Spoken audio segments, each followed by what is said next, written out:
যদি হঠাৎ করে একদিন হারিয়ে যাই, কেউ কি খুঁজবে? হয়তো না। যদি আমার আইডি থেকে ভিডিও পোস্ট করা না হয়, কেউ কি মিস করবে? হয়তো না। ইনবক্সে মেসেজ আসবে কিন্তু সিন হবে না, রিপ্লাই পাবে না, পড়ে থাকবে ওইভাবেই। কেউ কেউ হয়তো অপেক্ষায় থাকবে, এই বুঝি আসলো অনলাইনে। আবার কেউ কেউ হয়তো টেরও পাবে না, কেউ একজন নেই, কেউ একজন হারিয়ে গেছে।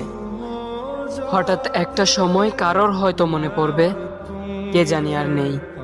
কষ্ট করে নামটা সার্চ করবে, পুরনো ভিডিওগুলো দেখবে আর ভাববে হুট করে কোথায় চলে গেল। আবার কেউ কেউ হয়তো একদিন দুই দিন না পেয়ে ফ্রেন্ড লিস্ট থেকে আনফ্রেন্ড করে দেবে। যখন আমি থাকবো না, তখন আমার স্মৃতি কারোর মনে পড়বে, হয়তো পড়বে, আবার হয়তো পড়বে না। তবে হারাতে হবে, হারাতে হয়, হারিয়ে যাওয়াই নিয়ম। পার্থক্য একটাই, কেউ আয়োজন করে হারায় আর কেউ হুট করে হারায়। আমি না হয় হুট করেই হারিয়ে যাব।